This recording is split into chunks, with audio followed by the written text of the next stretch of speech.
जी, अस्सलाम वालेकुम बाबू साहब। वालेकुम अस्सलाम। अच्छा, मेरा आपसे सवाल ये है कि जैसे तारक भाई की तबीयत ख़राब हुई, जब फ़नकार अपनी सारी ज़िंदगी काम करते हैं, लोगों के चेहरों के ऊपर मुस्कुराहट लेके आते हैं, आखिरी टाइम के ऊपर हमारी जो हुकूमत है उसकी भी कोई रिस्पॉन्सिबिलिटी बनती है। हमारे सोशल मीडिया के ऊपर इतनी आवाज़ उठाई जाती है, उसके बाद हर तरफ ही शोर मचता, फिर जाके थोड़ी सी एक्टिव होती है। अगर फ़र्स्ट टाइम के ऊपर ये सारा मामलात को अगर कवर अप कर लिया जाता, आपको लगता है कि आज मतलब कि तारक भाई हमारे अंदर होते हैं?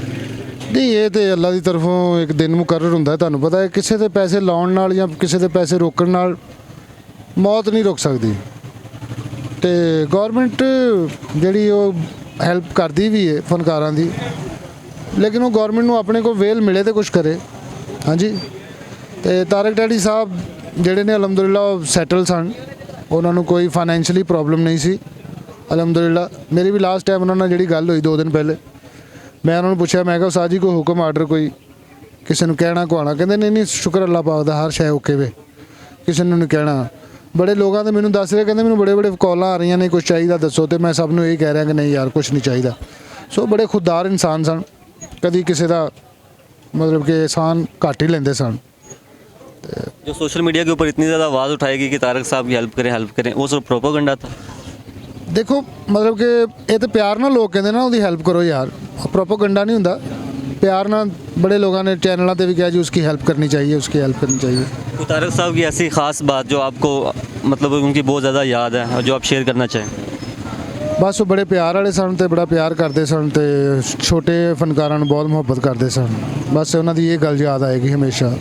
Thank you. बहुत बहुत शुक्रिया। अच्छा, मेरा आपसे क्वेश्चन ये है कि जैसा कि आपने सारे जनाजे की कवरेज की, आपने लोगों के व्यूज़ लिए, फ़नकारों से भी मिले, उसके बाद सोशल मीडिया के ऊपर भी आपने तारक डैडी साहब के बारे में बहुत सारी पोस्ट्स भी देखी, तो आपने सारे को देखते हुए आप अपने उसके ऊपर क्या मतलब कुछ बोलना चाहिए? सर सबसे पहले तो ये बोलना चाहूँगा कि यहाँ पे अपने मौके पे तारक डैडी साहब जनाब एक बहुत बड़े लेजेंड कॉमेडियन थे, और यहाँ पे आज एक पुरसाने हाल था, वो दुनिया से चले गए यहाँ पे। लेकिन आप इस कब्रिस्तान के अगर आप दूसरी साइड पे देखें तो बब्बू बड़ाल साहब की कब्र भी यहाँ पे मौजूद है।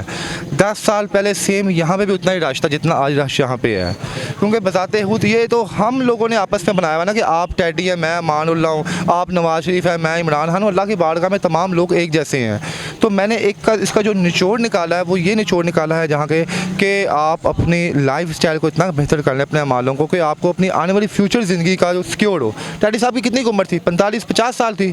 50 साल के नॉर्मल लोग हम लोग अपने घरों में नज़र आते हैं, जो लोग एवरेज कमाते हैं, एवरेज खाते हैं। लेकिन यहाँ पे मौजूदा दौर में ज़िंदगी का कोई पता नहीं है, और ये हमें जितने भी मेहमान दोस्त अहबाब यहाँ पे नज़र आ रहे हैं आज के लिए अफसोस में शामिल है। कल आपको कोई शख्स यहाँ पे नज़र नहीं आएगा, नज़र आएगा तो डैडी साहब खुद नज़र आएंगे, उनके अमाल कब्र में नज़र आएंगे। तो आपने यहाँ पर फ़नकारों से भी बात की, फ़नकारों के क्या रिव्यूज़ हैं? फनकार टैडी साहब से बहुत मोहब्बत करते हैं जनाब, और उनकी आंखों में आंसू हैं। वो टैडी साहब है ही इतने चाहने वाले।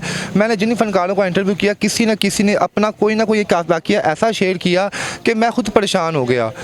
इनके एक दोस्त है मुल्तान के आर्टिस्ट है, मेरा नाम ज़हन में नहीं है, खालिद साहब को ऐसा नाम है।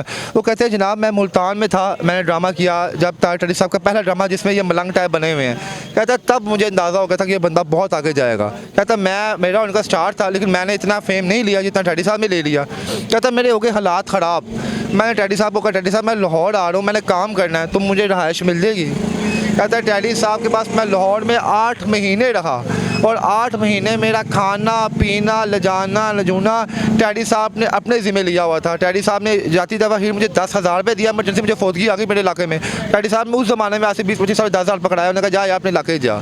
और भी बहुत से लोगों ने किसी शेयर की टैडी साहब अपने घर से 20-20 बंदों को खाना पका के लेके आते थे अपने क्या नाम है स्टूडियो में, तो लोगों को खिलाते थे। वो मिलनसार आदमी थे, और यही वजह है कि आज उनके जनाजे पे बड़े बड़े कॉमेडियन, बड़े बड़े हमारे सीनियर्स अदाकार शामिल हुए, ताकि ये मोहब्बत है कि कितने मोहब्बत वाले शख्स थे वो।